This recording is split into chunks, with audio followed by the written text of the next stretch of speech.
We want it purposely to be a safe space for learning and for sharing. Most healthcare organizations don't have that as part of their culture and part of their history. And, we all have stories from our background as a nurse speaks up, a pharmacist speaks up, a provider speaks up, and is just beaten down. We needed a space for physicians especially to ask the hard questions and to say, okay, wait, you said that, but I saw this last week. Welcome to Leading Quality, the podcast spotlighting the people moving healthcare forward from the front lines to the C-suite. I'm your host, Jason Meadows.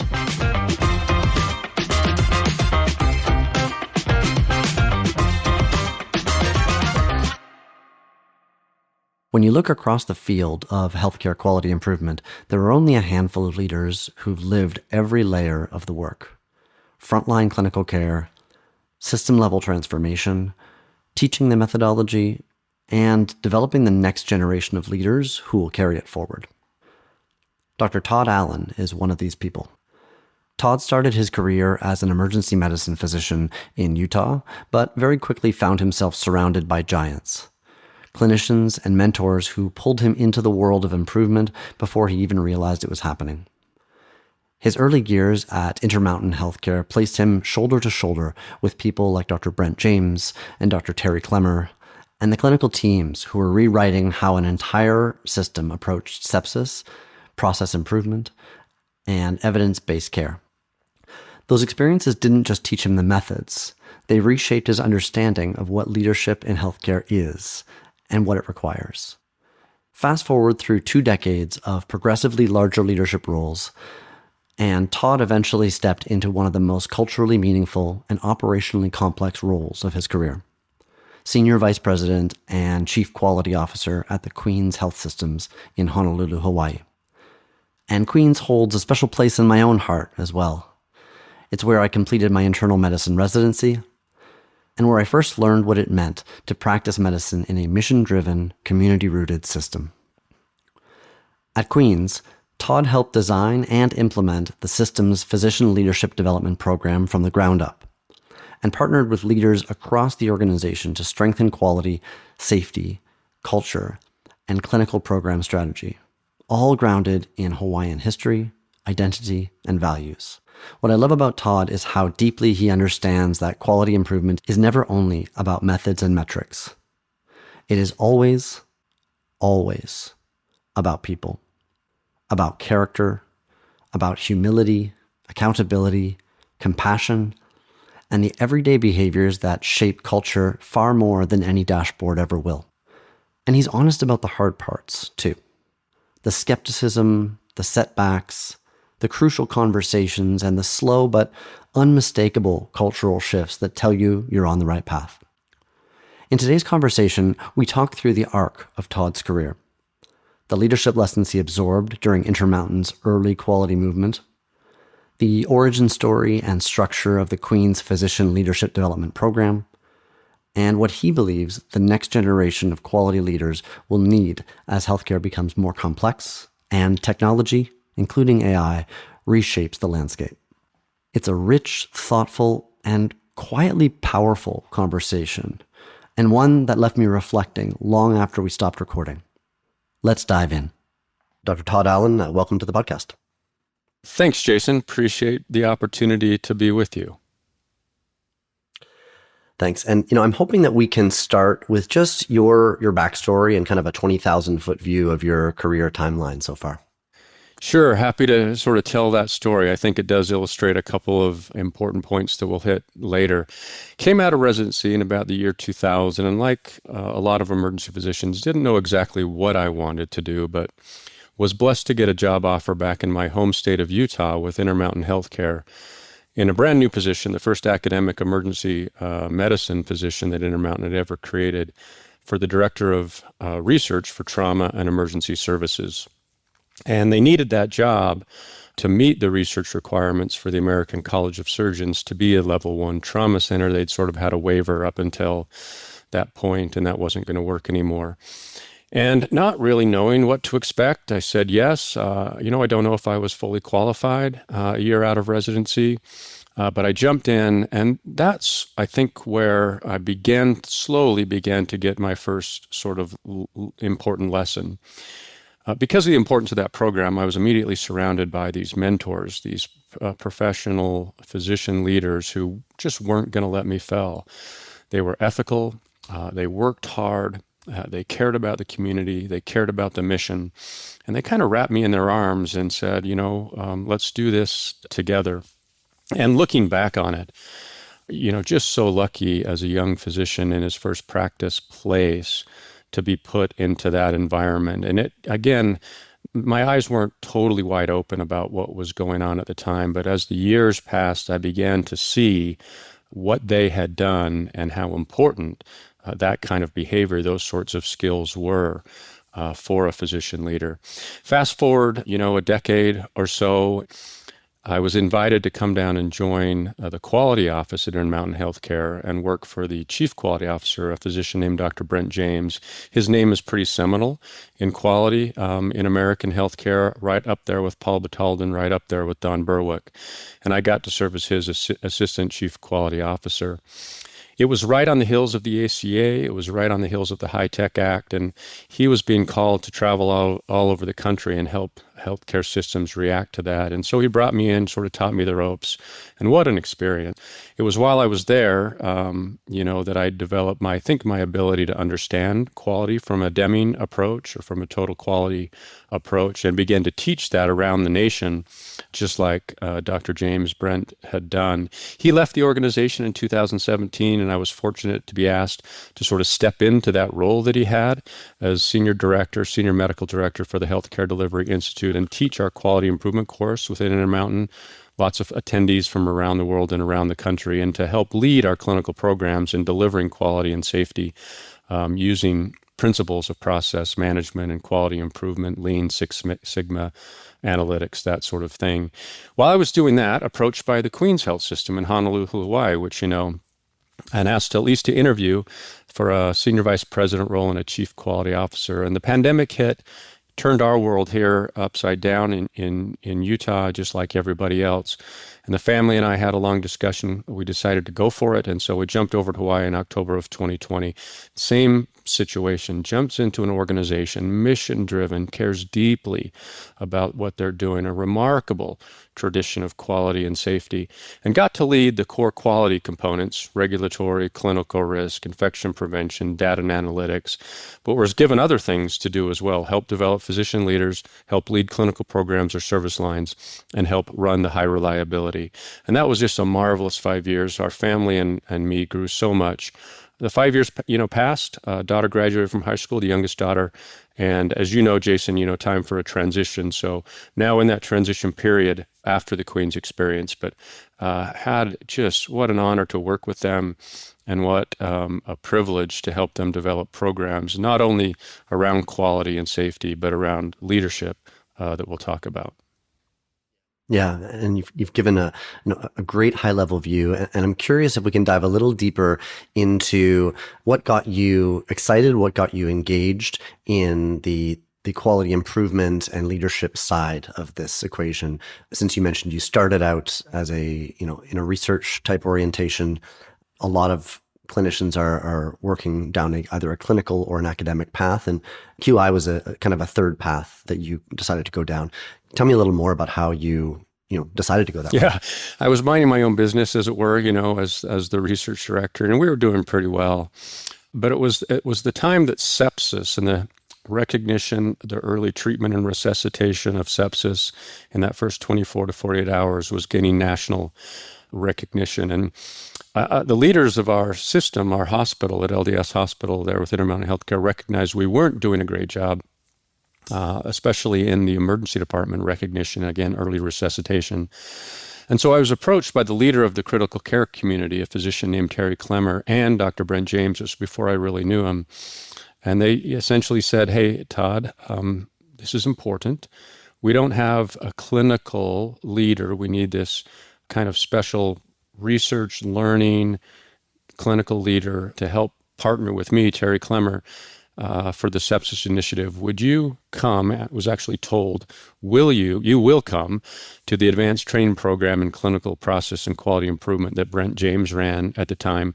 And you're going to learn the methods of quality improvement brought to healthcare so that you can then be more effective as a partner with Dr. Clemmer and the nursing team, the pharmacy team, the radiology team, the multidisciplinary teams to help run the sepsis protocol. That was my introduction. It was remarkable to me to take this history of medicine, how medicine got to where it was, the history of process improvement, how it got to where it was, and why it was a perfect time for these two things to sort of come together in a unique application within healthcare. And indeed, Brent had been at the forefront of that, along with Batalden and Berwick. I think they were some of the first physician leaders to attend W. Edward Deming's course in quality improvement that he held a couple of times a year in California. So they learned from the master himself and then brought that in, customized it for healthcare. And it took me a while, a couple times around the track, as it were, to sort of understand it, have it make sense in my brain. But when I did, boy, the shades went up and the light bulbs went on, and it was fun. I loved it because of a couple of things. One, it gave you a methodology by which you could improve. It gave you a methodology by which you could measure to actually prove you were improving. And three, it set up an environment where, as I mentioned, multidisciplinary teams could come together and reimagine, process engineer healthcare processes that didn't quite work perfectly. Worked pretty darn well when you look at the history of medicine and all the things that medicine has achieved over the century, but didn't work as well as they could. And I love that. I love working with people. I loved listening to them and learning from them and gathering ideas from every source. And so that set me down this track. It got cemented a little bit more when I was asked to be the medical director for all the 22 emergency departments across Intermountain Healthcare. And there, as a team, big team, we got to dive in more to sepsis, to AMI, to stroke, to heart failure, to diabetes, to first trimester bleeding. We did so many things, the febrile infant. Just dive in and really try to understand those clinical and operational processes and make them work a little bit better. That was the next big thing. And boy, I had another blast, some of the best experiences of my career. And the last thing, of course, was when Brent asked me to come in as a formal part of his organization and help teach these principles to others. And when you have to teach these principles, you got to learn them at a different level. You have to understand them at a different level. And the connectivity between analytic methods and just process improvement methods, the connectivity between leadership and change management, the connectivity between, process maps and leadership, all those sort of things began to crystallize and, converted, as it were, to the importance of these ideas, the trueness of the methodology, and the outcomes you could achieve. That's the package I was lucky to be able to take to Queens and bring it, a fresh canvas to folks. And I think this is true, around the world. People are hungry for this. People are hungry for this. They love what they do. They come to work every day full of optimism. And medicine is complex. Modern medicine is amazingly complex, probably the most complex of any of the industries, forgive me for putting it that way, on earth. To have a methodology that helps you take a team-based approach to problem solve and get outcomes better, even personal outcomes of relationship and culture in an organization, to have those outcomes improve. People love that. They're hungry for it. And I loved bringing that to Queens and to build on their remarkable tradition, that began all the way back in 1859. Yeah, you've said it so well. I mean, it really is something that a lot of us in this healthcare quality improvement community are hungry for and really enjoy as part of this work. I know that leadership is also has been a big focus for you, both acting as a leader and also teaching leadership. When you look back on your years at Intermountain, what experiences most shaped your view of what good leadership looks like? Well, what a great question. Like I think a lot of people, Jason, leadership for me appeared a little bit accidentally, and certainly I had to learn line upon line, precept by precept, as it were. There were times, certainly within Intermountain Healthcare and at Queens, where people reached out to me, like a Dr. Wallace or a Dr. James, to say, "Hey, Todd, you're doing okay, but you lack some technical skills. You lack some, some character-based skills. We've talked about that before.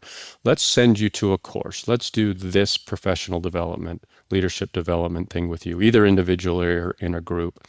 And they were helpful. I think it was helpful, to learn about finance, to learn about human resources functioning, about how to develop strategy, what strategy is, change management, etc.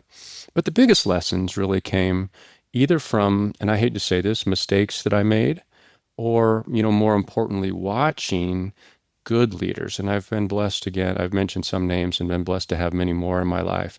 And watching and then thinking, how do they do what they do? Why do they do what they do? How did they make a choice in this moment? And how does that choice reflect back on system, on alignment, on character, on values, on integrity? And so a lot of both, a lot of technical experiences.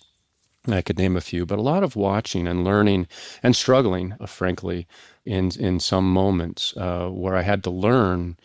Maybe those are, some of the biggest lessons where I had to struggle mightily, but then reflect back and learn from those moments and derive lessons that I certainly needed. You've also carved out this niche for yourself as someone who develops future leaders. Was there a moment when you realized that developing other leaders, not just leading yourself, but developing other leaders would be central to your own role? Yeah, I think, again, those two moments. One was in teaching the advanced training program in quality and process improvement for Intermountain Healthcare.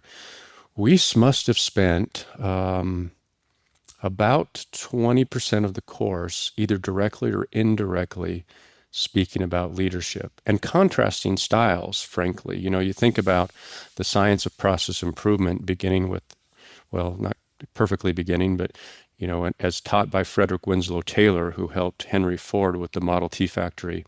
And he had a leadership style that was mistrustful of workers, that thought workers were lazy, thought workers were dumb, and they would only succeed if they followed his instructions exactly. Now, 1910, 1911, a different environment. Leadership, theory grew. And this is true in medicine. It's the most true in medicine, I think. The workers we work with every day, no matter what division or office they're in, they care, they're smart, they want to do good. And then the system is complex. And so as a leader, you think, okay, how can I make the system work better? So teaching those principles within ATP, and as I mentioned, the inextricable link to quality improvement was the first thing. The second was when I got to Queens. And you look around and you say, boy, what a remarkable organization. As I mentioned, mission-driven, but we don't have a coherent leadership development program. Consequently, the clinicians, and we're not taught this often in medical school, not to mention nursing, not to mention pharmacy, all those others need it just as much. We didn't know the technical skills, the finance, the HR functions, the strategy, but we weren't teaching a model of leadership that would be most effective in the complex environment of medicine. We call it, in addition to the technical skills, character-based leadership. And so seeing that and talking with my boss, the chief physician executive, and putting our heads together, what do we need to develop to ensure that the next generation of leaders are ready to carry on this remarkable legacy of the Queen's health system? And how do we develop clinical leaders so they understand the technical bits, but they are rooted deeply in the ethics and the mission of the system, the character-based leadership, so we can bring them into the room, we can have tough conversations, and we can grow the organization in a way that the community needs to provide, health and security in perpetuity, which was part of the mission statement at Queen. So I think those two things, Jason, just teaching and understanding how essential leadership was to process improvement and quality improvement theory, and then two, seeing the need there at Queens and needing to think presciently, carefully, thoughtfully about what you would choose to do. Yeah, and I think that's where I want to put the majority of our focus today is on the work you've done at Queens in leadership development. First, I wonder if you could describe the context of your work at the Queen's Health Systems in Honolulu. Yeah. So I served as a senior vice president and chief quality officer, and therefore was blessed to be on the executive team and be involved in most of the conversations. What we needed to do, Queens needed to transition from a classic surgical hospital and hospital-based care to adding community-based care. That's something that Queens hadn't really done up until recently. So if you're going to be in the community and if you're going to run good hospital care, what are the strategies that you need to run in parallel to get that work done? That was the context as quality officer. Now, the burning platform really was about accreditation and the regulatory environment. Queens is a complex place. It's a complex physical plant, and it struggled a little bit with accreditation historically. So that was the burning platform, along with infection prevention and control, classic quality and safety, catheter-associated urinary tract infections, line infections, falls, pressure ulcers, etc. Just had to really dive in. The teams were doing great, but there was the cacophony of COVID, running around, and it was really taking the eye off the ball of those habitual, highly reliable processes. We need to prevent that. But the second bit was then, as Queens is evolving into this new world, again, who are the dyad leaderships? Who are the dyad leaders that we need to get this done well, strategically, and within alignment? Then how do you prepare those leaders to be able to take that on and to serve right alongside you? So that was the main context. Our CEO and our chief physician executive wanted to build a structure called clinical programs. Now, just think of clinical programs as service lines, but in addition to service lines providing the clinical service, the leaders of that service line need to own quality and safety, need to own patient and clinician engagement, need to own strategy, and need to own operations, which is obviously implied by the service line. So it's service lines plus plus, right? It's a big, big job. How do you get them ready to go? If I can pick a physician leader for the clinical program of cardiovascular services, if I can pick a physician leader for the clinical program of behavioral health, how do I prepare them to succeed? How do I get them matched up with their dyad partner so that they're on the same song sheet and they can really see and measure what they're doing? That was the context. And again, leadership development then permeates through all of it in the same way that I talked about with Intermountain Healthcare. But the focus, well, at least one part of the focus, was what structure do we need to build? What services do we as senior leaders need to provide in order to help our chosen clinicians grow and to help the next generation who will come along, not too far after that. And hence, what we call the Center for Professional Development and Wellness was born. They had several jobs as part of their portfolio, one of which was dedicated course called Physician Leadership Development, which we launched in 2021. No small task, as I hear you describe it in its entirety. And I want to get a little deeper into that. I wonder if you could walk me through the early days, the early design of that physician leadership development program and what problems you were trying to solve for first. Yeah. So a lot like any change management model, we recognized, described, and brought the burning platform to the board and to the executive team to get that buy-in and understand that need. The second bit, building the coalition. So we started by bringing in some leaders, again, often selected ad hoc over the years, at least at the Queen's Health System. And I think this is true of a lot of systems. Medical directors just kind of grow up organically. Chiefs of staff get elected, and, it just is what it is. But began to build this coalition to help think through it a little bit. About a year's worth of design, looking both internally within the state of Hawaii, out to the University of Hawaii and other organizations, and then externally what other folks had done. We settled pretty quickly on about six main goals. We wrote, once they were finalized, we wrote that down, and they were, one, the physicians and the leaders had to have the skills, the technical skills, the tools, and the organizational knowledge to fit within the Queen system. Two, this thing had to be evidence-based, incorporate best practices that we see around the nation and be measurable. Three, it had to align with the mission, vision, and principles of high reliability. 4, it's, about leadership development and succession planning. That's pretty easy. 5 was really important.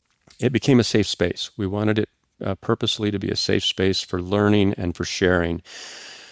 Most healthcare organizations don't have that as part of their culture and part of their history. And, we all have stories from our background as a nurse speaks up, a pharmacist speaks up, a provider speaks up and is just beaten down.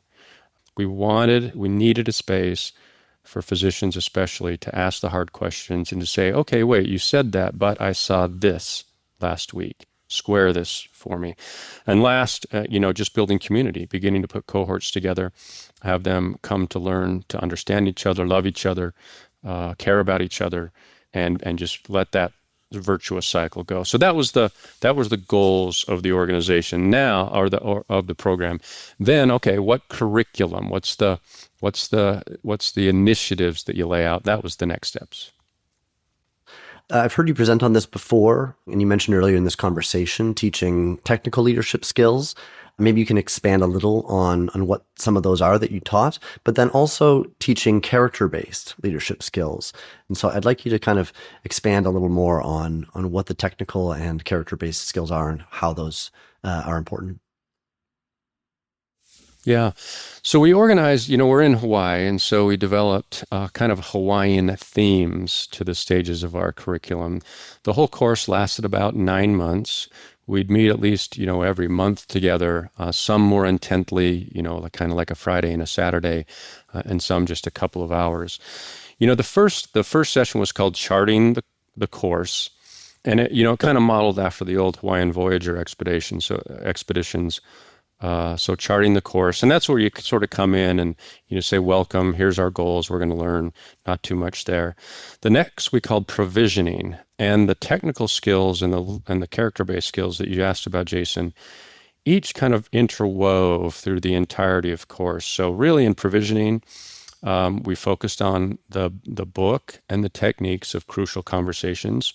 And I think people can understand that that's both a technical and a character-based exercise right there, right? There's some technical steps in having crucial conversations, knowing that it's important, knowing there's divergent viewpoints, knowing principles are at stake.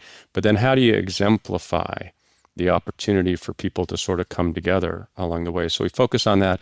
And we focused on self-assessment here too. So this is part of our measurement tool, right? We focused on leading self. Some physicians hadn't ever, some had been a while, do some personal inventories, emotional or intelligence quotients, and Myers-Briggs tools like that. Same sort of thing.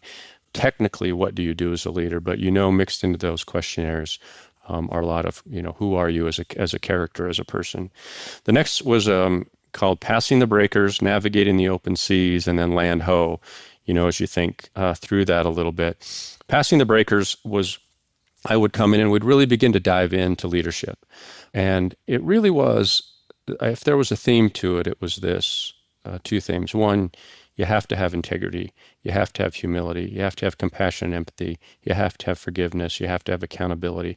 How do those show up? What are the skills, activities, and behaviors you need to do that? It came from the idea of, we're going to develop together a leadership framework. There's a way that we lead at Queens. There's a methodology. Another one of my mentors, a physician named Jim Reinertson, a CEO leader, said this to me one day. There is no such thing as improvisational leadership. There's improvisational lots of stuff, right? When I try to fix the house, I'm improvising all the time. It turns out just exactly as you'd expect. But no improvisational leadership. So what is our framework? What's our way at Queens that we do that? And that was that passing the breakers idea. Okay, we're going to get out there. We're going to go through these ways. We're going to get out there on the open seas. What's our shared collective skills, activities, and behaviors by which we do that? Navigating the open seas, we bring in the business people. This is where we teach those technical skills. We'd have someone come in from finance, teach the finance and the P&Ls. HR would come in, HR functions if you're going to lead, and who do you reach out to and when? What does strategy mean? That nebulous term, and who in the organization can help us understand strategy? How does Queens develop strategy? There is a strategy template. We built a strategy template at Queens, in that office too. How do you understand that? What does change management look like? We mentioned, Cotter's model of change management, same sort of thing. No improvisational change management. And then what's the organizational structure? So those are the technical things, and that was really that day, and it was an entire day and a half, so we could get on the same page there. And then finally, we ended with Landho, which is called Leading for the Future with Character. We dive back in and say, okay, and even use case studies and even use practicing. Okay, you're seeing this conflict. How do you approach it now with the framework? And what are the ethics? What are the character-based skills? Integrity, humility, compassion, empathy, forgiveness, and accountability that you're going to bring, and how. So there was, again, there was quality improvement theory and methods in there, but that tight tie to leadership, and especially ethically based, character-based leadership, was really important to us. And so it occupied a major theme in the course that we built for Queens. I can imagine that the structure, the customization for the Hawaiian context probably went a long way. Was that important to the success, the different kind of nautically themed sections? And then, I guess I'll let you answer that question. Yeah, I think it was. It's something that I had to learn. Look, I wasn't from Hawaii. I came in. This is true for all of us, no matter where we end up. Know the history of the place that you're working at. History matters. And so, as we thought about, I should say, the history of Hawaii, as we thought about the king and the queen, Queen Emma and King Kamehameha IV, and their leadership, that started, I believe, in 1853, at a time when epidemics brought in by Europeans were devastating the native Hawaiian population. That as a queen and king couple, they walked the streets to raise money for a hospital so that Native Hawaiians could have a place to go to get care, and that important mission-driven legacy that continued. I had to learn that. Anybody had to learn that. And the culture of Hawaii is so rich, not just with Native Hawaiians, as you know, but it's a melting pot for so many people around the Pacific Basin.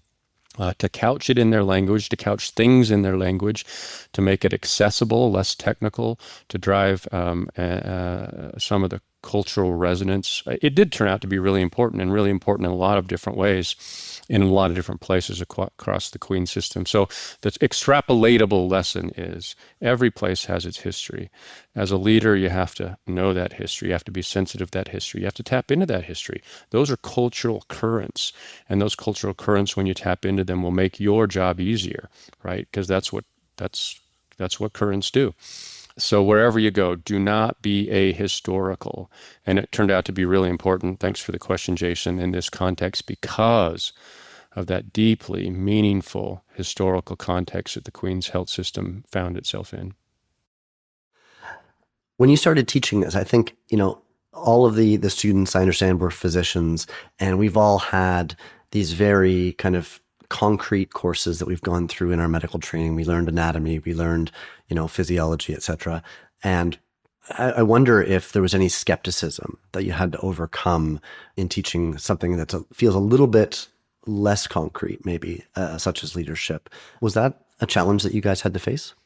Yeah, it was. I think by the time I had left, we had run 4 cohorts through.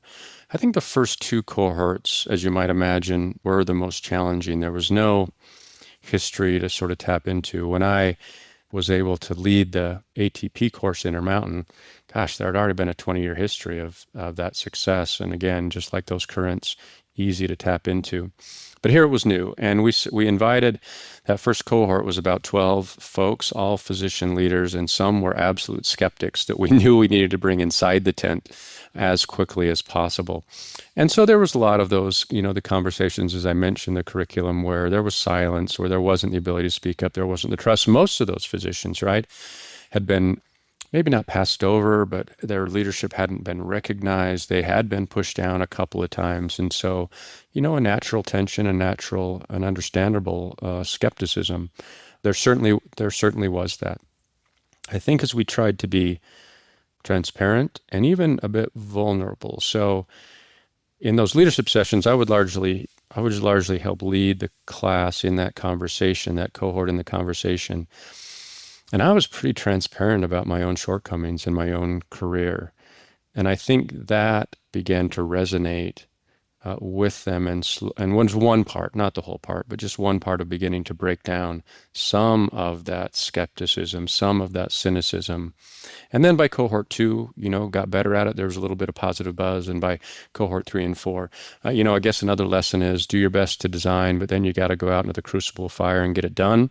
Listen, be flexible, exhibit the same character-based leadership skills you're asking them to, be humble, learn, listen, forgive, be accountable, and that will I said it before, begin, I think, to turn into that virtuous cycle. And we were getting better, and the cohorts were getting more engaged as the years went on. But absolutely, physicians, especially, right, we're a naturally skeptical bunch, and we should be. That's the way it should be. That's how we keep patients safe. We're naturally skeptical, but have to begin to break that down in other areas. Yeah.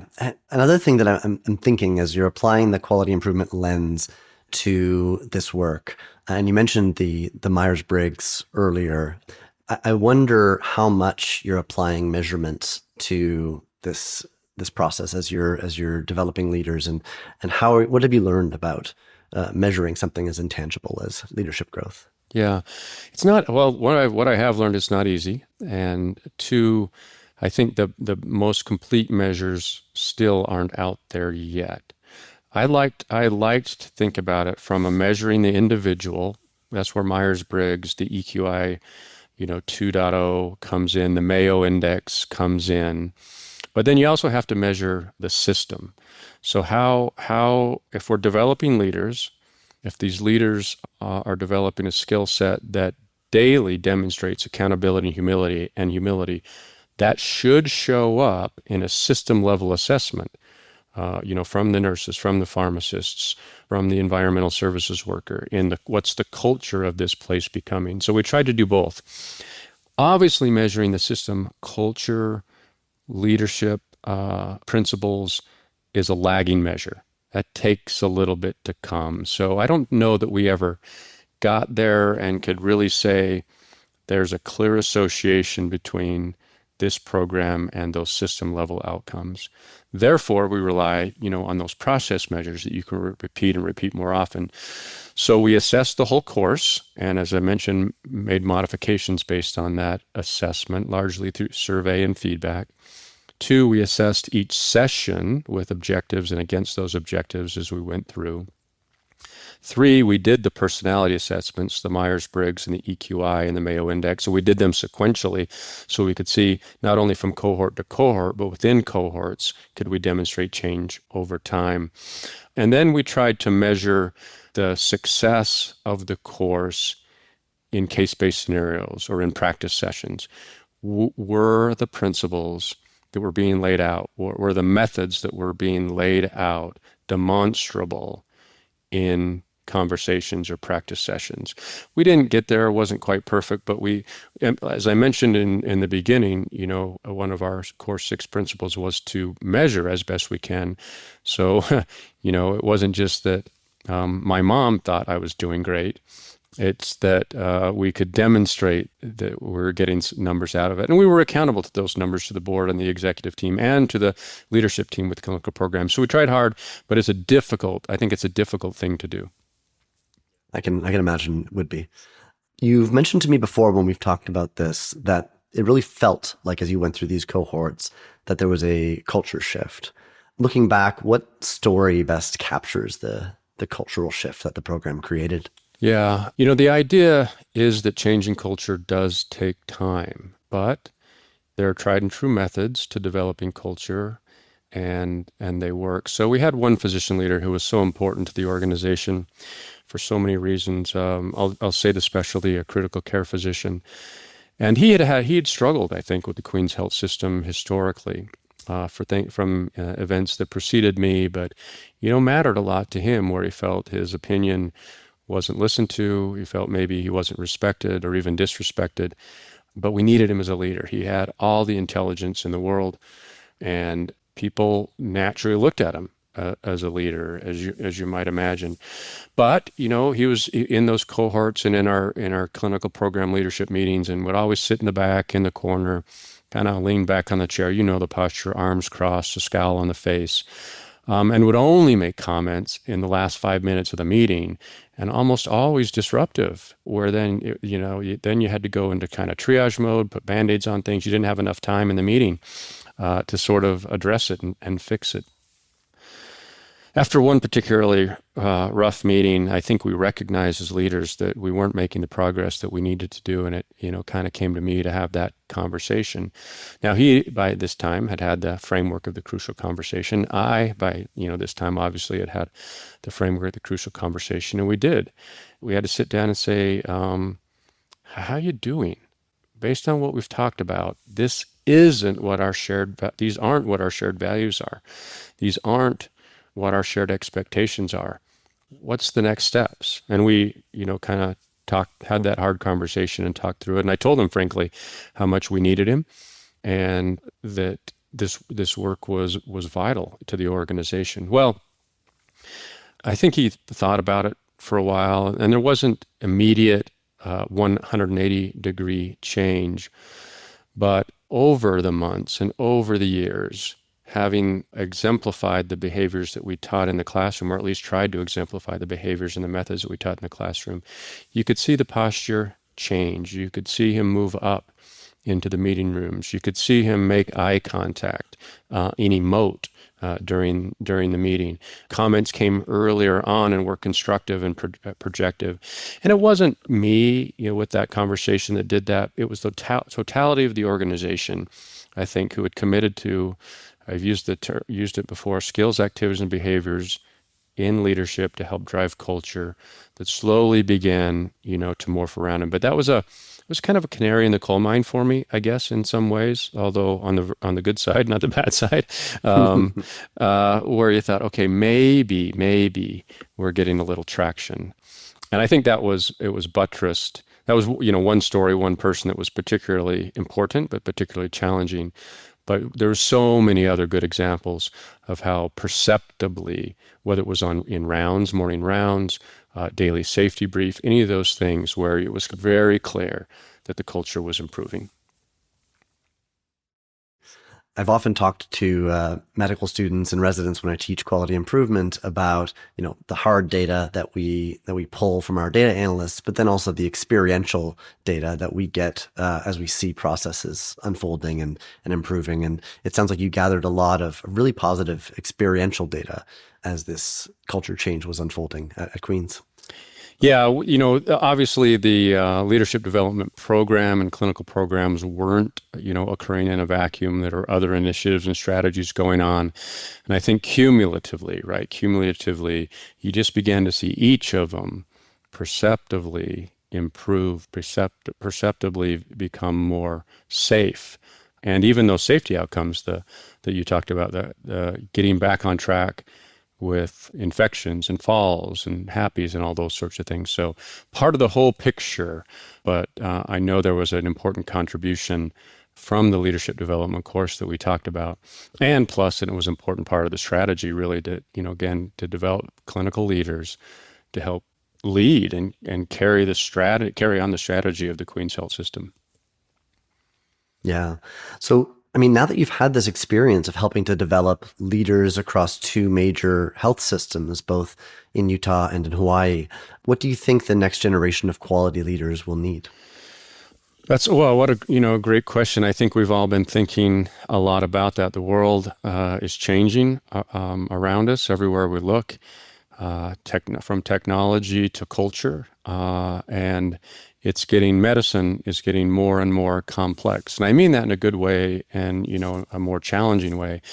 Medicine has distinguished itself, I think, amongst all professions and industries, just by learning and getting better year after year after year. You think about technologies, you think about medicines, you think about therapies, amazing, right? And now you layer in all this other stuff.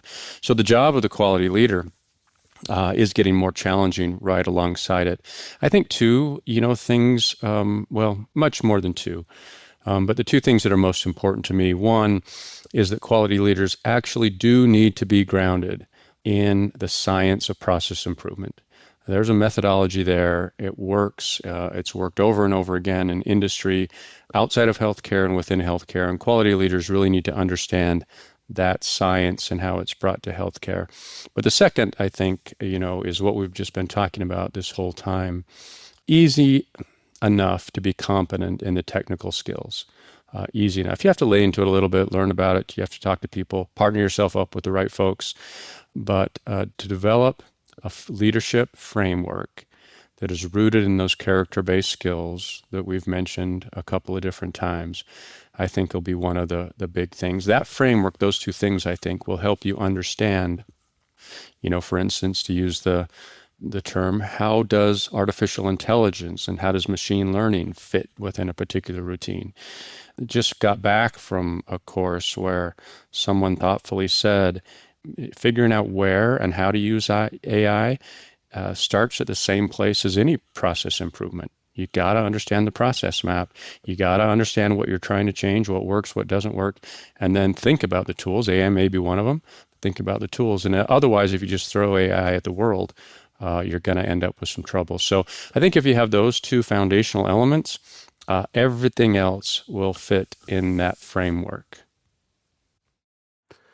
You mentioned that you've now finished a really rich chapter of your career, and I'm curious what moving forward in the future, what's something that you're most looking forward to or you're most excited about in healthcare quality improvement? Yeah. So, like I said, Jason, it's been such a fun conversation with you to reflect on my time at Queen's. What a wonderful organization. You know it, and what wonderful people I was able to associate with. It was a long way away from my family, my wife's family, and travel was difficult. And as our youngest, as I mentioned, graduated from high school, I think my wife and our family really had to think about what's the next steps? And that was part of the transition from Queens. The first part of it was kind of rest and recovery, able to help my daughter graduate from college and get settled in her new college. We had a blast as a family paddling together in Hawaii, doing activities that I just didn't have time to do when I was serving as chief quality officer. So now it's time to start turning, as you just described, what's next, and working with having conversations with some mission-driven, culturally aligned organizations similar to Queen's and similar to Intermountain Healthcare. What animates me, what I think animates you, knowing you a little bit, right, is the opportunity to bring whatever experience and skill set that I have to an organization who's trying to do good work and needs just like at Queen's and Intermountain, needs a leader who cares deeply about the front line, who cares deeply about the clinical processes and all of the things that go into making clinical work successful. That's why we exist, right? We exist for the community. We exist for that patient who reaches out to us in time of need. And we exist for that person who wants to avoid that time of need, that it's coming down the track. So to lean in, to learn to love a third organization, to learn to love people in that third organization, and to walk together again one more time is what animates me, it gets me out of bed in the morning. So just looking for that right opportunity in a place that allows us to be closer to family as my parents enter their stages, their next stages and last stages of life, and Jen's as well. Well, whatever third organization you find, they'll be very lucky to have you, and really appreciate you taking the time to have this conversation. I also, really enjoyed speaking with you again. I always enjoy hearing you talk on this topic, and thank you so much for joining me today. If there's anyone out there who wants to reach out to you to learn more, to get in touch, or just to follow your work, how could they best connect with you? The best way I think right now is through my LinkedIn page, and I'm pretty good at responding to the messages there, and then we can exchange personal information after that. I love, talking with people about what they're learning, what they're challenged by, and just sharing ideas back and forth to see if we can both get a little bit better. So thank you for that opportunity. And thanks for letting me be with you today. I always love talking with you too. Thanks for the work that you do. And I've really enjoyed the time. Thank you again, Dr. Todd Allen, for showing how building leaders can be the most powerful form of quality improvement, not just improving metrics, but transforming culture itself. Thank you so much. Thank you. Thanks so much for listening to today's episode of Leading Quality. If you enjoyed the show, please take a moment to like, subscribe, and share it with someone who might find it useful. You can find all our episodes at leadingquality.buzzsprout.com or in your favorite podcast app. The show was written and hosted by me, Jason Meadows, edited by Milan Milosavljevic, and produced by Thrive Healthcare Improvement. See you next time.